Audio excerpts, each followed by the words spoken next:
He was a Jedi who liked to bend the rules. So what is Quinlan Vos's life story?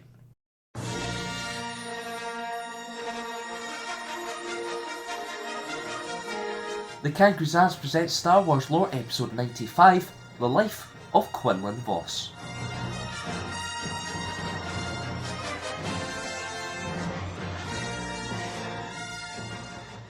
Vos was born on Kifu, home of the Kafar species. However, he never spent much time on his homeworld as he was found to be Force sensitive and so was taken to the Jedi Temple on Coruscant. Quinlan spent much of his childhood learning the ways of the Force and actually considered the Jedi Temple as his home. Not before long, he was chosen to be the Padawan of Jedi Master Fong. Although not a model student by any means, Vos rose to the rank of Jedi Knight.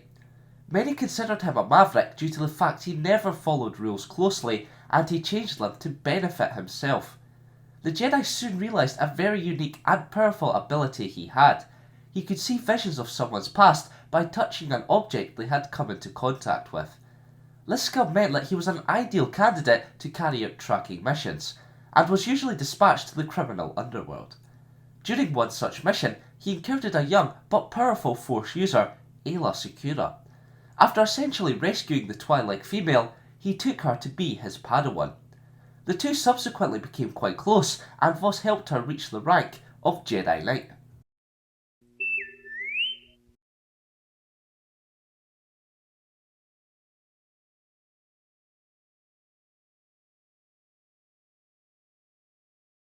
After the Battle of Geonosis, the Clone Wars began. During the early days of such, the Jedi Council paired Jedi Master Obi-Wan Kenobi and Vos together so to recapture Zero the Hutt. Zero had planned with Count Dooku to kidnap Rotta the Hutt, the son of Jabba the Hutt, in an attempt to have the Hutt clan join the Separatists, framing the Jedi for the kidnapping. Although Zero was captured, bounty hunter Cad Bane broke the slug out of imprisonment. One of the reasons Vos was assigned with this mission was because of his great tracking skills. The two landed on Nal Hutta and confronted the Grand Hutt Council. Quinlan accused the Hutts of breaking Zero out of prison themselves, an accurate statement, but of course it didn't go down too well with them. Whilst Kenobi said his piece, Vos was able to pick up a glass that Zero had used. With it, he was able to start tracking the Hutt's whereabouts. The Jedi left the council chambers and ventured into Nal Hutta's swamps. However, they were not quick enough to stop Zero from escaping the planet. They found the slug on Teth, but Zero was dead.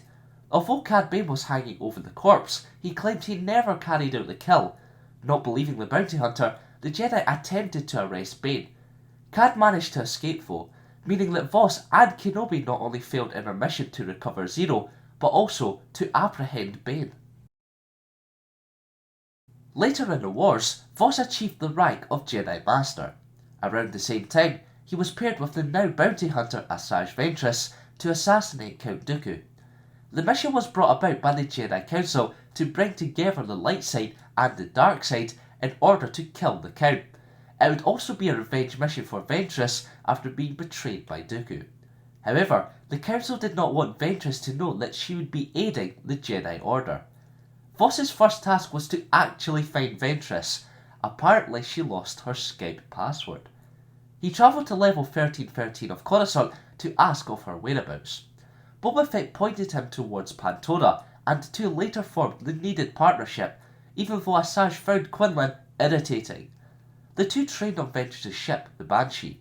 They also planned missions from the starship.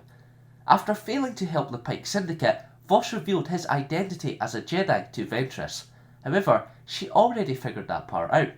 The Jedi also revealed the true reason he had found the bounty hunter, but she came to respect Vos and so, seeing the opportunity to exact revenge on her former master, agreed to help him, though she insisted the task could only be completed using the dark side of the Force. Ventress took Vos to Dathomir to train him in such. He learned how to use his emotions to connect with the dark side, and she encouraged him to use his hatred by revealing Dooku killed his former master, Vom. Quinlan later kissed Asajj, and the two soon began falling in love.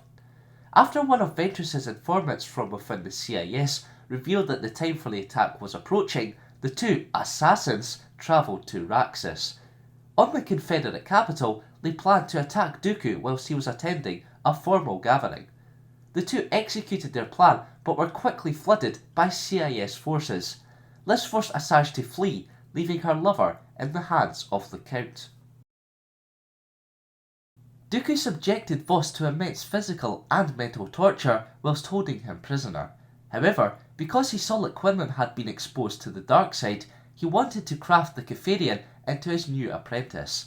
To break Vos's commitment to his lover, Dooku told him that it was actually Ventress who killed Thom. As the Count planned ways to attack the Jedi Order, Asajj prepared a rescue attempt and acquired the help from bounty hunters she had worked with before. When she came face to face with her lover, Vos attacked her. Ventress realised the man she knew was now gone, and so she fled, heartbroken. Now going by the name of Admiral Enigma, the changed man served as a separatist lieutenant. After achieving many victories, he became a feared Confederacy member and a very threatening opponent. However, the Jedi planned a rescue attempt once they realised Enigma was actually Vos, so Obi-Wan, Anakin Skywalker and Ventress boarded Dooku's capital ship. The group discovered Quinlan in a prison cell where he was in a bad way, both physically and mentally. After the rescuing of Vos, the Jedi Order welcomed him back into their ranks. This was against the protests of Asajj. She protested because Vos was still, secretly, serving Dooku.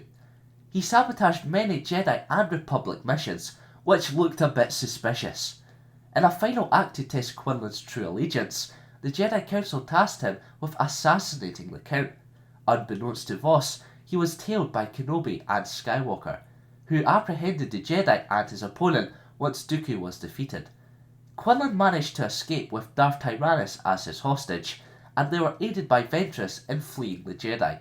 However, the group were shot down whilst navigating through the ongoing Second Battle of Christophsis. After crash landing on the planet below, the group were hunted down by Republic forces. After the Republic fired an artillery shot, which left Ventress wounded, Dooku used the commotion to his advantage and prepared to kill his former two apprentices. Before Tyrannus' Force Lightning could hit Vos, Asajj dove in front of him and sacrificed herself. She saved her former lover from certain death.